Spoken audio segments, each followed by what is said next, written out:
When you have really big dreams and you're growing up on the other side of the world, you know, it feels so far away from where you should be. It's really hard to imagine that something is achievable. So I always send that message to especially the kids back home where I'm from, that it's possible, you know, I can do it, you can do it. I create to empower, and me being able to love myself has allowed me to create work that has inspired other women to love themselves as well. When I think of my journey, Request Dance Crew and the Royal Family and the Palace Dance Studio, that's the one thing that's kind of helped me stay grounded, is being able to help others through the opportunities that I receive. You know, they're my babies. They are a huge part of what I do and how I do it, and I truly wouldn't be able to create on this level without their instinct, their support. I think as women we need each other. I want to, you know, bust through those doors that have been built around us. Every woman I meet, there's some kind of connection, some way or another. Our paths always intertwine. We have a sisterhood.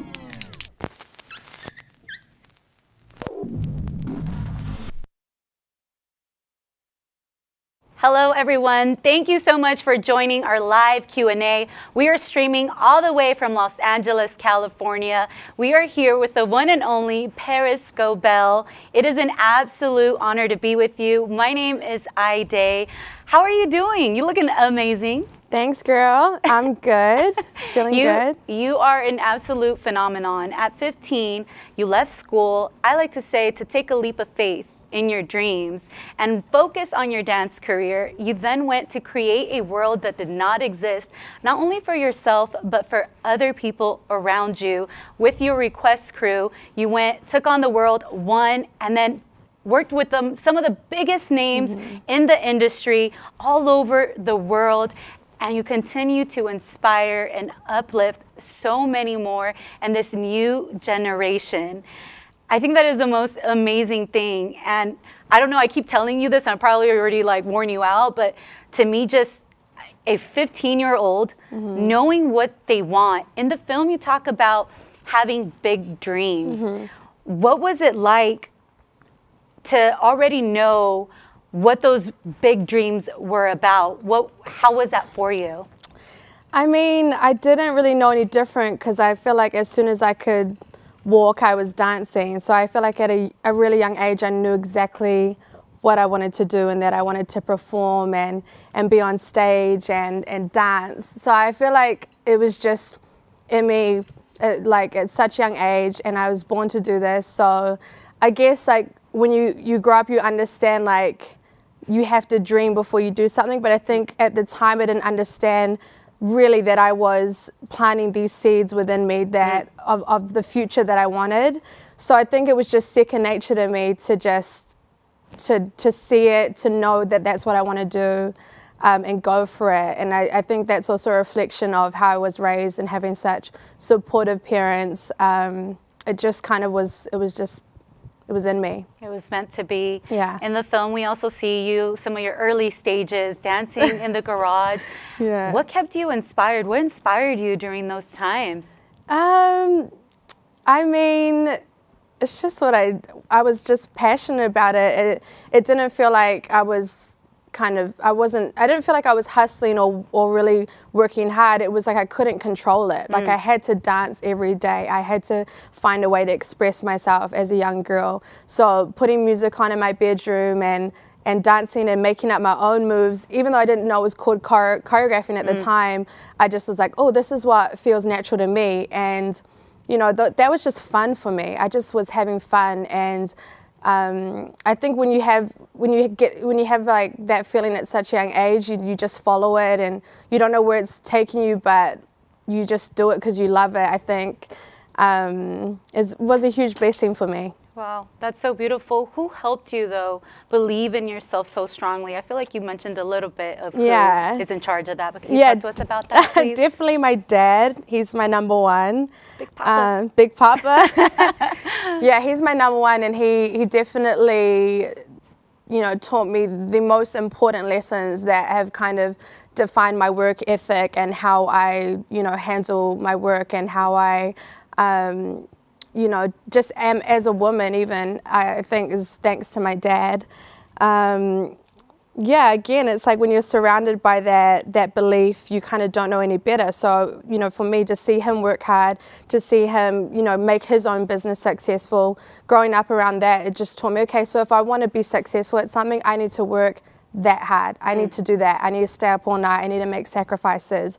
So he showed me what hard work looked like. And, also anytime I doubted myself, he'd be the first person to say, you can do it. Like, what are you waiting for?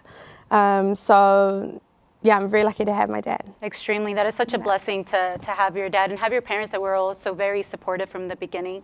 A lot of people don't have that, that it's like, how can I start when I don't have that uplifting person in my life? So exactly. A big blessing, Big Papa. Yeah. Can you talk to us about your Request crew? What does leading them mean to you?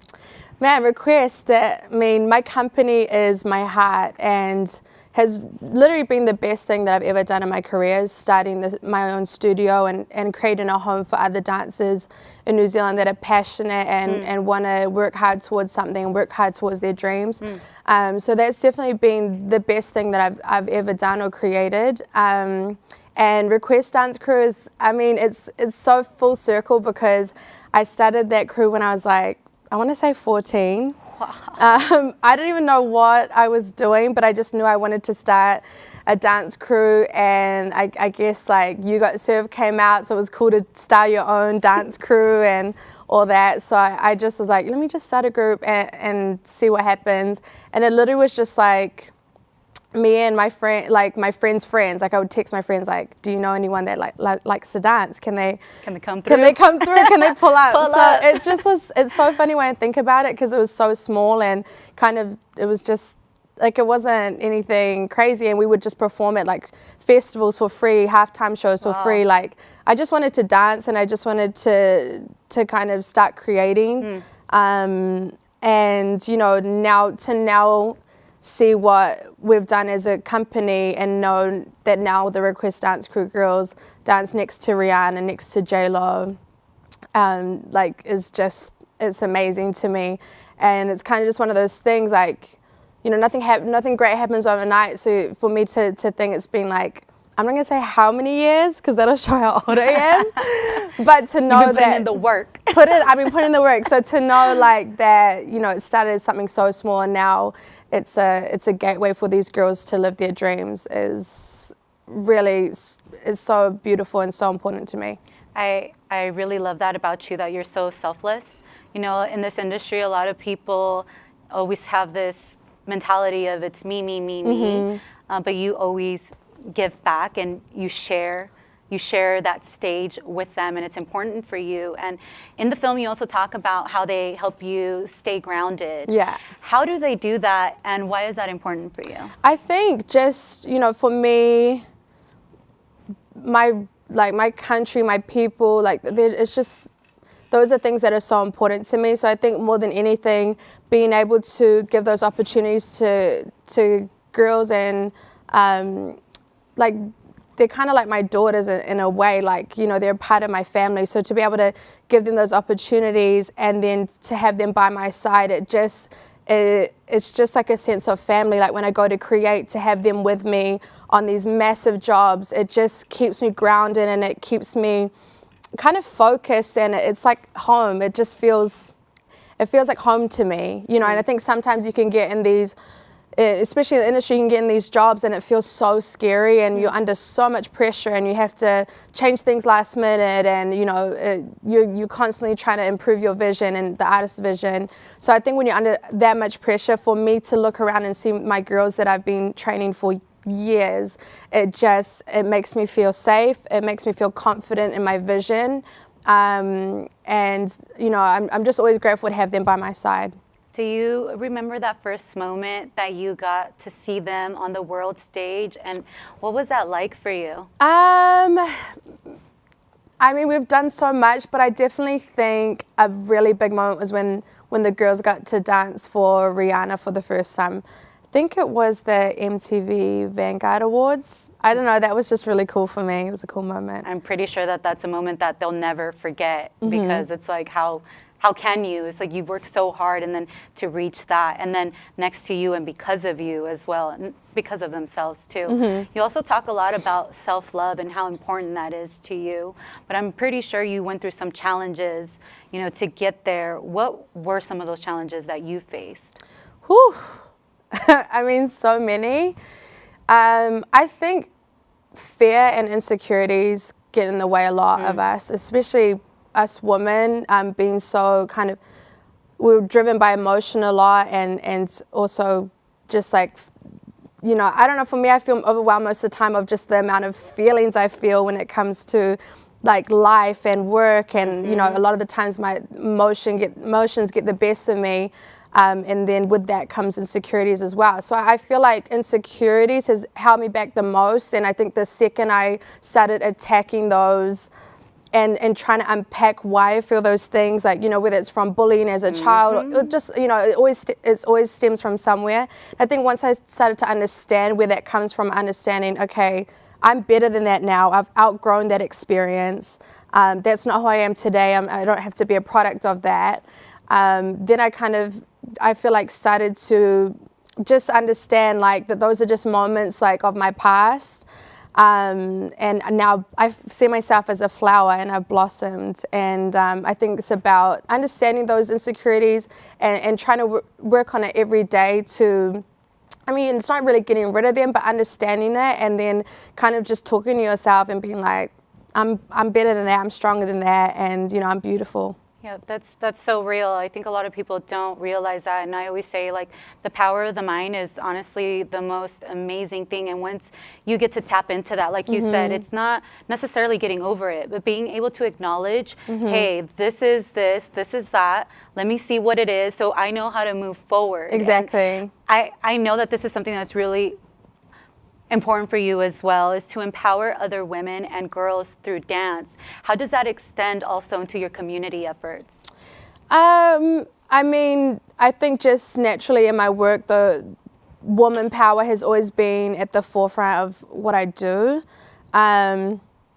It's just so important to me to empower women and young girls and have them understand, you know, you are enough. Be you. You are enough as yourself. You don't have to conform or be something that you're not to be accepted or to feel validated or to feel beautiful. And those are feelings I felt when I was a young girl. So I just knew, at a young age that, you know, if I was ever to be put in a position of influence, that I would use it to inspire others to feel empowered and feel confident, so that they didn't go through the same kind of challenges that I face as a young girl. I feel like a lot of women feel like they have the same experiences. So yeah, it's so important to me, and I feel like through dance it's my voice, and I think the things that I struggle to say, I use my art and my creativity to express those things, and to hopefully touch and inspire someone, and just have them walk a little taller and take risks and live without fear. And you're doing a phenomenal job with it. Thank you. It has been a very challenging year for many reasons. How do you continue to stay inspired, create? What advice would you give to somebody, you know, to stay motivated and keep their head up during these challenging times? Well, it's definitely been challenging for me. I think all creatives, and I mean, the whole world is suffering in so many different ways, and I think as soon as the lockdown hit, I felt like, whoa, you know, for me, I have to create every day. I have to do something every day that feels like I'm stimulating my expression and my creativity. So I definitely challenged myself with this whole year in general. And I think, you know, the advice I would give is to stay curious, because I know what saved me was just finding things that I've always wanted to do and never found the time to do it. Like such as like writing a screenplay, designing clothes, you know, those are two massive things that I've always wanted to do, and I never found the time to do it. So I think that was kind of a pivotal moment for me, was when I realized, okay, you can You can complain about things you're not doing, or you can get up and do something new. So that's the advice I would give, is try something new, stay curious, and keep challenging yourself. That's great advice, and I'm gonna definitely take that, especially during these times. I feel like it can be easily feels very heavy and overwhelming, you know. And I think that's something that's helped, is that curiosity of, okay, well, let me try to learn something new. You know, Exactly. I have been given this time now, so let me get creative with it Exactly. and figure out Yeah. what I can do with it. We do have some questions from our Nike members. Okay. You ready for these? The first one is, how do you build your self-confidence up for every big moment? You've had many big moments, so I want to know the tea. Ooh, I mean, I've shared this before, but I'm huge at like talking to myself. What do you say? I mean, I don't want to share everything, but because it sounds so corny when you say it out loud. Words of affirmation are real. Exactly, but I literally have gotten so good at talking to myself and hyping myself up, and I think it is literally the key to stepping out of your house as just a bad bee, confident, bold, is like what you say to yourself and what you feed yourself. Because I think subconsciously we probably say things to ourselves that we really shouldn't, and it doesn't help our confidence, or doesn't put us in the best mood. So I think I've really tried to master the art of just talking to myself in positive ways and affirmations. You bad. You look good. Yeah, you look like, what do you say to yourself when you look in the mirror? Like, I'm like, you look good, girl. Like, go get it, go kill it. Like, I'm not kidding. So, I think that's probably my secret. No, that's it. That's a huge secret, because you know how they try to say like, oh, words don't hurt you. No, actually, words carry a lot of power, and that's the type of energy that you're feeding yourself. So it's like, if you go and you break yourself down, or you think you're like, don't even like, you're not thinking about it, right? You think you're like joking around, but you carry that energy, and like these are real thoughts that you're feeling about yourself. So it's like you're projecting that about yourself. Like, how can then you go and be the best representative of yourself feeling like that? But if you think about it as well, you wait for other people to compliment you to feel some type of way. But if you're already complimenting yourself, you're filling up your own cup. So I already know I got the juice. Exactly. The second one is, you and your royal family have accomplished so much since you started your dream.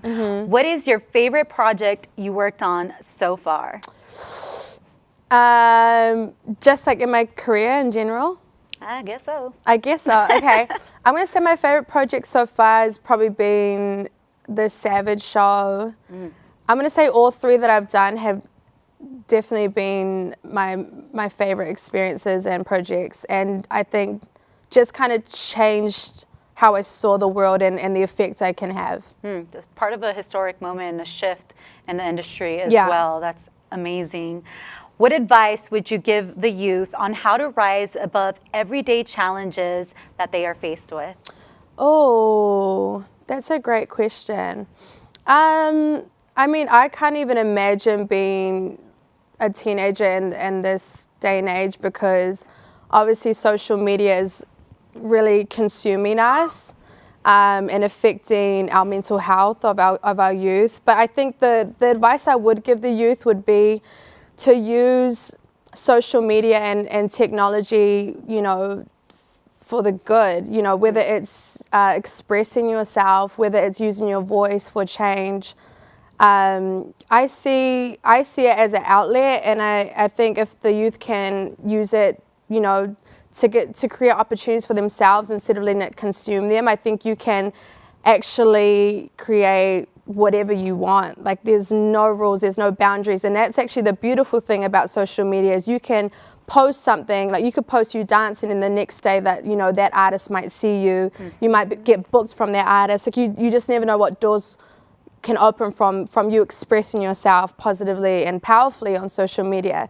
So I think that would be my advice, is to use it for good and use it, you know, to use it and not let it use you. Yes, use it to your advantage. And I think that's where you're trying to find that balance, right, and figuring it out. I feel like the world is really new to social media, and we're seeing what it's doing to society, and really it's about mastering how to use it. And we've seen it being used in so many good ways, and like you said, you never know who's watching. And I think that's the most important thing, is that you truly never know who's watching. So you really do got to be careful of what you put up, because sometimes once you put it up, it's never going to come down. Like, there's screenshots. So definitely using it to your advantage. I love that.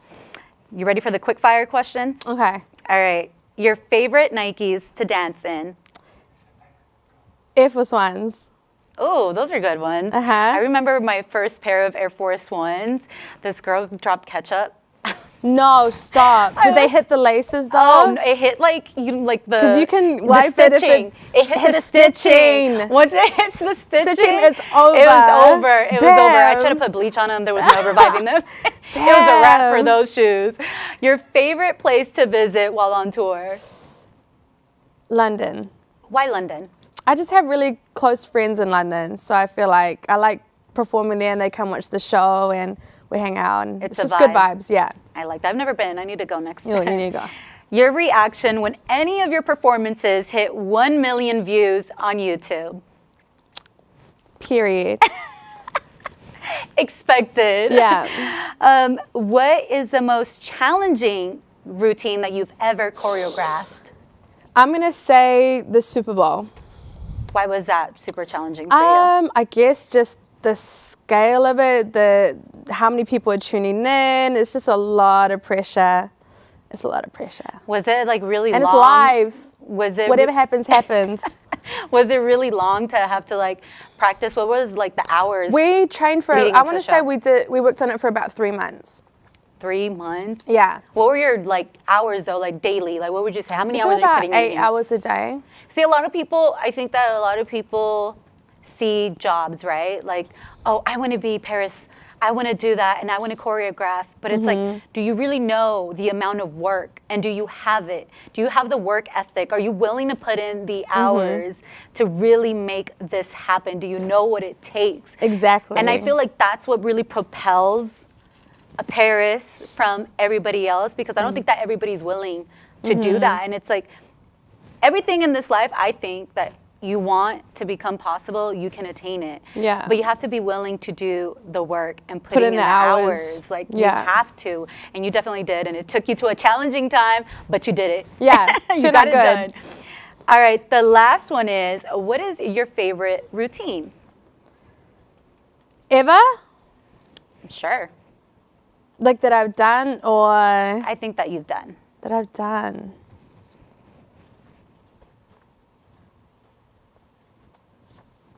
That's tough. Do you have like a, it's like, I don't know, I've done so much. You know what I really love though, that I usually like cringe when I watch my own work, because it's just like, I just see all the imperfections and what I could have done better. But a performance that I love to watch that I genuinely am like, this is dope. I can watch this. Is the opening we did for Savage last year with Redance. Okay. And it was called Statues. But I don't know, I just love that piece, and I just love the story behind it, because I choreographed it, I sent her a tape, and she was like, I'm gonna do this, I'm gonna perform. And I think just how it happened was really cool, and then she learned it and then performed and opened the show. But I love that opening so much. What is the biggest thing that you would say that you've learned about yourself throughout like the years? So I think that you're a person that is, that you keep moving forward. I wouldn't say that you can be boxed in, but I think that in order to propel to like the next level and continue to blossom, one has to really like learn the self, right? Like you have to learn yourself, and we are this evolution. So it's like, for you, what have you learned? The most important thing that you've learned about yourself? I've learned that I'm powerful. That's what I've learned. And I think when you grow up in New Zealand, and you just, I don't know, I still just feel like a girl from New Zealand. And then I think when I see the reaction of my work and the people that it touches and inspires, I'm reminded that my work matters, who I am matters, the way I speak to people matters, the way I hold a rehearsal matters. Everything matters, and I think we just think we're just little ants in this big wide world, but I've learned over the years that I am powerful and I can make a difference in this world. That's so beautiful. I want to thank you so much for your time. If there's anything else that you would like to say, I will let you say it now. This is your moment. Speak now. I have nothing to say. Just thank you for having me. Thank you so much. Always a pleasure. Thank you so much, everybody, for watching.